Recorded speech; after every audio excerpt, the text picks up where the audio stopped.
Happy homecoming week and welcome to Titan TV. I'm Haley Ebert. Today is Tuesday, October 6th, and I am Paige Russell. And now for today's announcements. Due to technical issues, royalty voting was canceled Friday. Royalty voting will be today during lunches. If you voted last Friday, you will need to re-vote as all votes were voided. On-campus students will vote at the SGA headquarters window, and live students will vote at the Titans website. Students will need to use their school email to vote once for their grade level. Students will use their school email to vote once for their grade level candidate, using a QR code. Royalty candidates may continue to campaign. Royalty will still be announced at the Powder Puff game on Thursday, October 8th. Attention seniors, the free application for Federal Student Aid, better known as FAFSA, is now open. Go to fafsa.ed.gov and complete your application for financial aid to help you pay for college. Also, the Bright Futures application is now open. Go to FloridaStudentFinancialAid.org, click on the State Grants, Scholarships, and Applications, and then click on Create a Student Account. Any girl interested in joining the weightlifting team should attend an informational meeting today during our lunch in the weight room. In honor of Spanish Heritage Month, the volleyball team will be hosting the second annual Latin Night on Wednesday, October 7th from 5 to 8:30. As they take on rivals Deltona High School, join the JV and varsity team for a night of games, food, music, and dancing. This Thursday will be the annual Powder Puff game. The freshmen will play the sophomores, followed by juniors versus seniors. Come out and support your class. Starwood Clubs holds its meetings every Wednesday after school. To join, follow or remind at SWCUHS.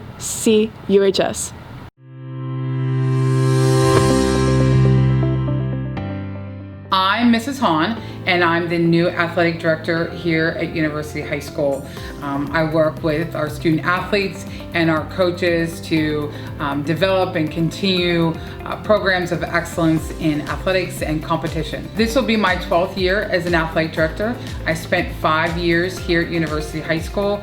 From 2010 to 2015, I helped open at University High School. I've also been an athletic director at 2 other high schools over the years. I love athletics, and I love the lessons that athletics and sport can teach young folks and teenagers to help them become positive, productive members of society.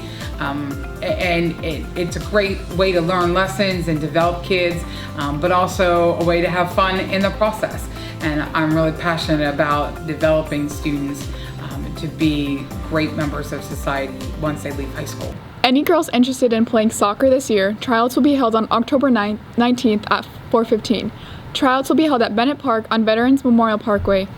In order to try out, you must have all paperwork completed, entered into the athletics office. If you have any questions, please contact Ms. Hahn in the athletics office or Coach Eads in 4109.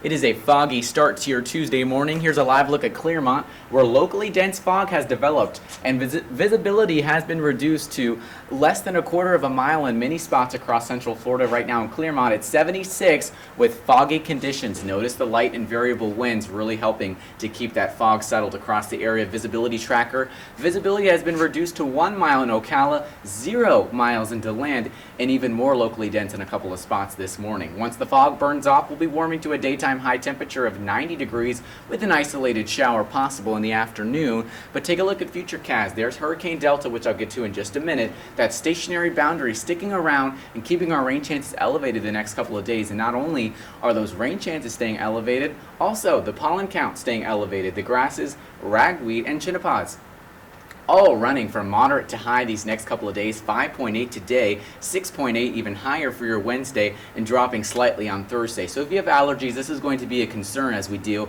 with some stagnant air across the region.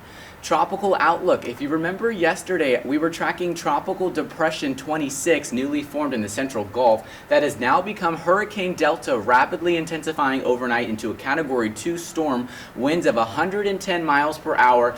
Very impressive on our satellite imagery. Take a look at this convection starting to develop an eye wall signature. This is going to continue to push through the central Gulf of Mexico and pose a threat to Louisiana, Mississippi, Alabama, even as far east as the western Florida Panhandle in the coming days.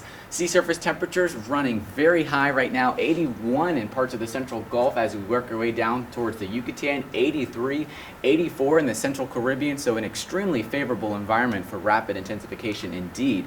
Tropical cyclone heat potential is looking a bit concerning because look at all of that red. That is basically available energy or fuel for this storm, and it is right in that high to even extreme category. So this does have the potential to continue to strengthen very quickly in a favorable environment. You can see Hurricane Delta, 110 miles per hour, category 2 hurricane right now, expected to maintain major hurricane intensity, intensifying to a category 4 storm as it meanders into the central Gulf of Mexico, curving back off towards the north and east and affecting our friends in Louisiana who have dealt with tropical storm Marco, who have dealt with devastating major hurricane Laura, and now face another tropical threat in this 2020 Atlantic hurricane season.